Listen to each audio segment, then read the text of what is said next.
जो भक्त है वो तो अपनी भक्ति में मस्त है, तो बाकी जो है ना अपने आप आकर बैठते हैं, तो बाद में पता चलता है कि अच्छा ये भी हो रहा है, ऐसे हो रहा है भाई। लेकिन उसको क्या लेना देना है, उसको तो एक ही है बस, रस, प्रभु में प्रेम, बस। इसके आगे कोई कहानी नहीं होती। देखो अगर कुछ मिल भी जाए इस दुनिया का तो क्या, क्या कुछ ज़्यादा मिल गया, वो तो संसार में ही मिल रहा था, मिल रहा था नहीं मिल रहा था, तो फिर संसार और प्रभु में कुछ तो भेद होगा ना।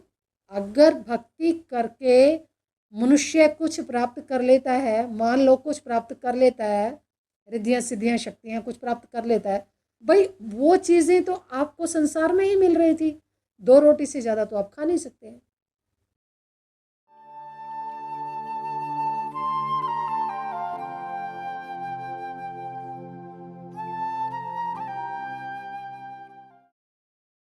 परमात्मने नमः,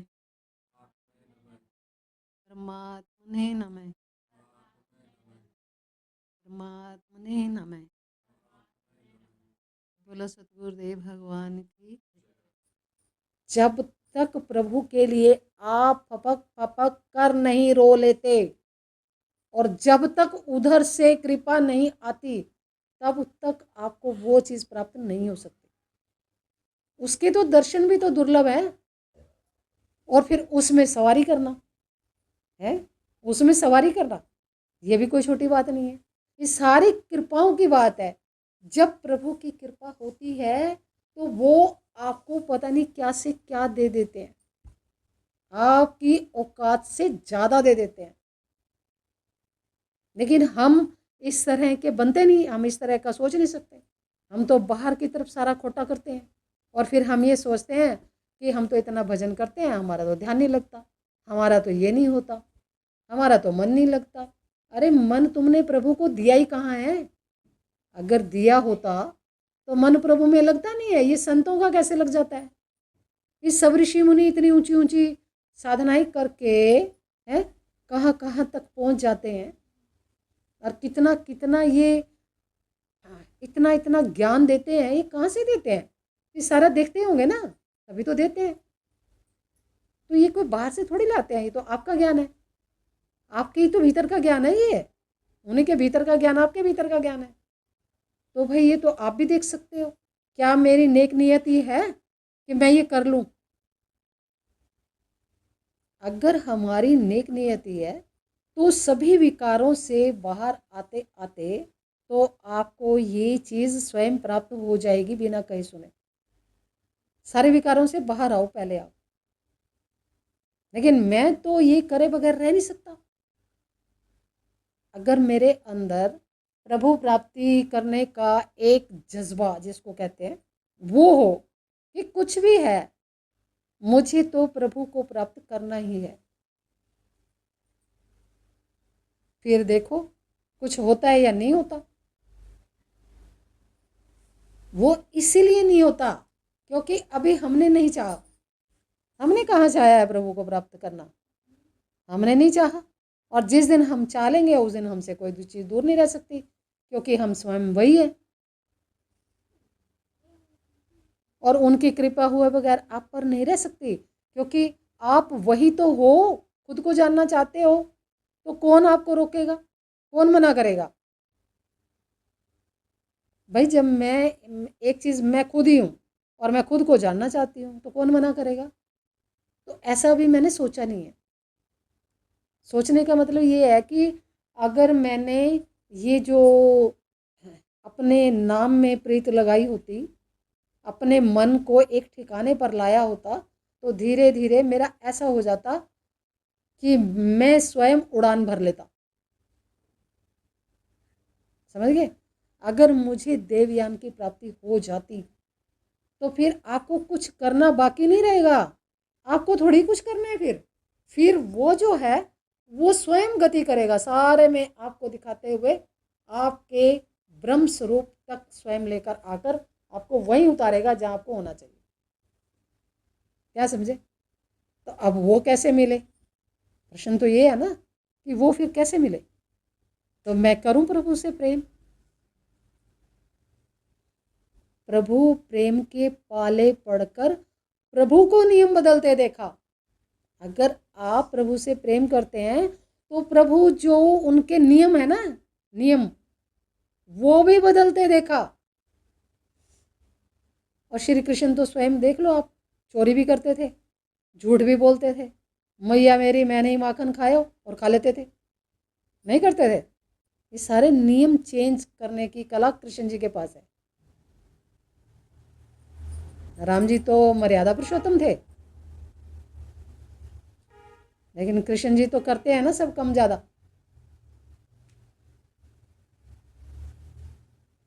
तो अगर तुम चलोगे प्रभु की तरफ सही तरीके से, सही विधि से, तो फिर कौन सी चीज दूर रहेगी। तो अभी मैंने सोचा नहीं है कि हम प्रभु को प्राप्त करने की तरफ चले। अगर हम ये सोच लेंगे ना कि कुछ भी हो, मुझे तो प्रभु को प्राप्त करना ही है, और देखो लक्ष्य तो यही है आपका, कितने ही जन्म ले लो आप, लाखों जन्मों को अभी आप भुगतान कर चुके हो, अभी और कितने जन्म आएंगे, ठीक है। अगर आपने यहीं पर ही आगे आने वाली जन्मों की श्रृंखला काट दी, तो आगे जन्मों के सारे कर्म जो आपने भुगतान करने हैं ना, वो साथ ही कट जाएंगे। और अगर आपने इस चीज़ को नहीं समझा, तो ये आने वाले सारे जन्मों के कर्म आप पर लागू होंगे, जन्म दर जन्म चलते चले जाओगे आप, और फिर कोई जरूरी थोड़ी है मनुष्य ही बनोगे। ये और भी जो इतने घूम रहे हैं ये सब, ये कभी मनुष्य ही हुआ करते थे। ऐसे कर्मों के हिसाब से फिर इनको ये वाले बाहर वाले कितने देखते हो ना, कितनी योनियां हैं, ये सारे जन्म इसीलिए मिल रहे हैं कि उन्होंने इस जीवन में, मनुष्य जीवन में ये चीज़ें की थी, इसलिए वो ऐसे बना दिए गए। इसीलिए तो कह रही हूँ, वो महामाया है, उनके फेस पर एक ही फेस है ऐसे। मुझे उसे जो करना है वो करना है, उसके हिसाब से जो उसने कर रखा है वैसे करना है। क्षमा का कोई खाना नहीं है। माँ है ना, वो आपको सुधारना चाहती है इस कृति से, लेकिन बंदा है नहीं सुधरता, और इतने इतने संकट आते रहते हैं मनुष्य पर, फिर भी सोचता नहीं कि ऐसे क्यों आ रहे हैं, ऐसे ही मैंने किया होगा तभी तो आ रहा है ना, बिना किए तो कुछ आएगा नहीं।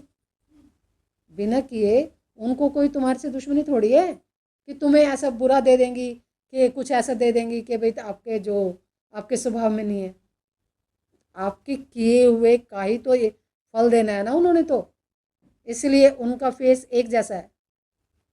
मैंने इतनी बार दर्शन किया, लेकिन मैंने मुस्कुराते कभी नहीं देखा। अडिग तो जो सारे ब्रह्मांडों को जो शक्ति चला रही है, तो वो अगर ऐसे दया करने लग जाए सब पर, तो उनकी तो सत्ता का कोई ठिकाना ही नहीं रहे। वो तो जो करते हो उसका फल देना उन्होंने, ये करना है। तो भगवान श्री कृष्ण कह रहे हैं कि मेरी जो माया है वो दुरत्या है, उसे कोई नहीं जान सकता कि वो क्या है। जिसके इशारे से कोटि कोटि ब्रह्मांड तैयार हो जाते हो, इशारे मात्र से,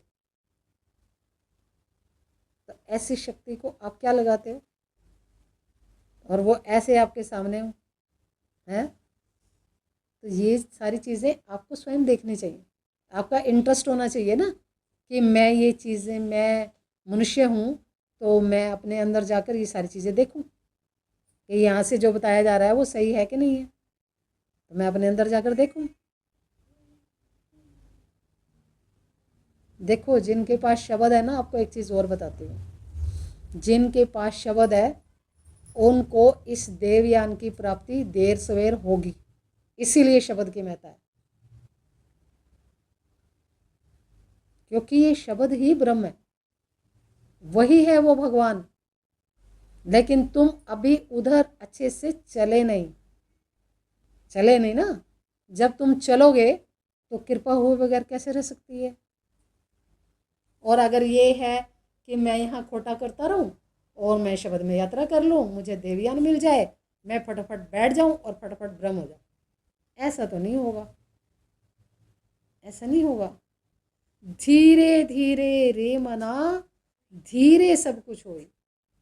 अब प्रभु को इतना छोटा मत लगाना आप, जिन्होंने इतने कोटि कोटि ब्रह्मांडों की रचना कर रखी है, तो वो कोई छोटी मोटी ताकत तो होगा नहीं, नहीं होगा ना। और देखो इतना सूक्ष्म रूप करके वो आपके भीतर में बैठ गया, वही जो सारे ब्रह्मांडों को चला रहा है। इस सारी सल्तनत का जो मालिक है वो सूक्ष्म होकर आपके भीतर बैठ गया, तो ढूंढो। तो आपके अंदर ही है ना वो, तो ढूंढो। लेकिन मेरे पास तो अभी सोचने का तरीका ही नहीं है।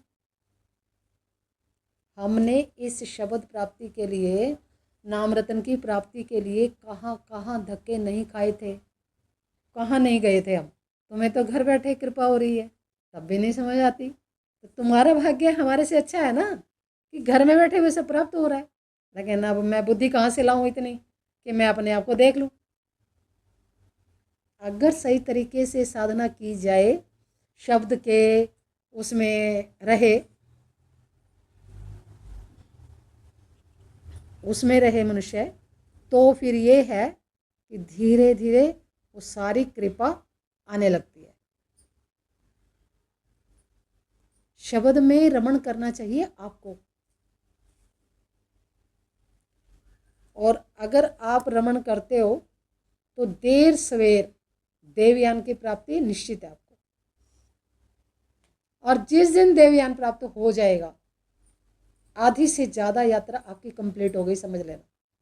क्योंकि उसमें जब सवारी होगी, फिर आपको क्या करना है, आपको क्या करना है फिर। आप अभी कहीं आपने जाना है, यहाँ से कहीं जाना है, तो जहाज़ में बैठकर आप क्या करते हो, करते हो कुछ, या जहाँ की टिकट ले रखी है वो अपने आप वहाँ पहुँचा छोड़ देगा जाके। जहाँ की टिकट है आपके पास, तो वो जहाज़ वहीं तो जाकर छोड़ेगा आपको, या आपको टिकट कहीं की है उतार देगा कहीं और। ये तो समझ आती होगी। देखो ये सारा जो ज्ञान है ना, ये ऋषियों ने अपने उपनिषदों शास्त्रों में इधर उधर कहीं जरूर लिख रखा होगा, ठीक है। जब आप अपने अंदर चलोगे तो ये सारी चीज़ें आपको स्वयं वहाँ बिना पढ़े आपके पास आ जाएंगी, आप खुद देख लोगे। तरीका आपको मैंने बता दिया है, चीज़ आपको दे दी गई है, फिर अब और क्या चाहिए, और क्या चाहिए। अपनी लगन चाहिए ना कि अब हम वहाँ कैसे पहुँचें।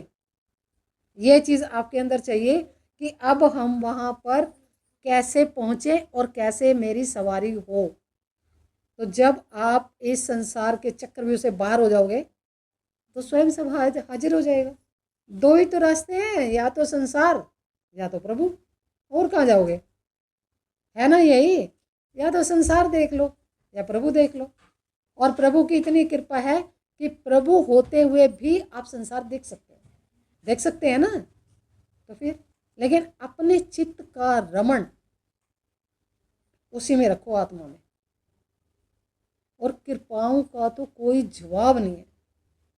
जिसे देखने के लिए तरसते रहते हैं ना लोग, वो तो स्वयं आकर हाजिर हो जाते हैं। देखो इतनी कृपा होती है, जिसे देखने के लिए मनुष्य तरसते रहते हैं। और जो भक्त है वो तो अपनी भक्ति में मस्त है, तो बाकी जो है ना अपने आप आकर बैठते हैं। तो बाद में पता चलता है कि अच्छा ये भी हो रहा है, ऐसे हो रहा है भाई। लेकिन उसको क्या लेना देना है, उसको तो एक ही है बस, रस, प्रभु में प्रेम, बस। इसके आगे कोई कहानी नहीं होती।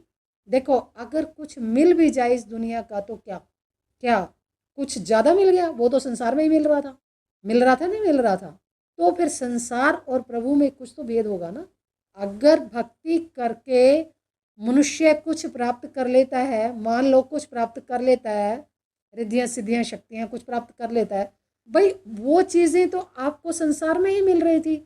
दो रोटी से ज़्यादा तो आप खा नहीं सकते हैं, वो तो मिल ही रही है। फिर किस चीज़ की चाहत है। तो प्रभु प्रेम, इससे बड़ी कोई पूंजी नहीं है। और देखो जिन्होंने कुछ नहीं चाहा ना, जिन्होंने कुछ नहीं चाहा उनको प्रभु स्वयं विराजते हैं आकर। ऐसे तो कुछ चाहिए ही नहीं। अब प्रभु को क्या चाहिए, कुछ नहीं, उनके पास सब कुछ होता है, लेकिन उनको कुछ नहीं चाहिए होता, सब कुछ अपने आप ही आता है। अब जिसे कुछ लेने की, प्राप्त करने की, संसार प्राप्ति की चाह है, वहाँ तो ये चीज़ें कोसों दूर रहती है। कहते हैं जिसमें चाह तो संसार की है। अगर मुझे प्रभु से प्रेम है तो सिर्फ मैं प्रेम ही देखूंगा, मुझे तो दूसरी चीज़ चाहिए नहीं। और अगर नहीं चाहिए तो तुम भर दिए जाओगे, याद रखो इस बात को। नहीं चाहिए ना तो भर दिए जाओगे, और अगर चाहिए तो फिर देखते रहो ऐसे करके कब आएगा। फिर तो आएगा, तो आएगा, बस आएगा। कब आएगा कोई खबर नहीं। तो तुम करो अपना भजन, तुम भजन करो। अगर सृष्टिकर्ता को तुम्हें 2 रोटी देनी है प्रेम की तो दे देगा। कुछ भी कहने सुनने की आवश्यकता कहाँ है। तुम अपना भजन करो। देखो बिना, वो कहते हैं ना, बिन मांगे मोती मिले और मांगे मिले ना भीख। ये जो लिखा गया है ना, ऐसे थोड़ी लिखा गया। अगर तुम सिर्फ भजन कर रहे हो ना, बाकी चीज़ें तो स्वयं उपस्थित हो जाती हैं आकर। हो जाती है, नहीं हो जाती? हो जाती है।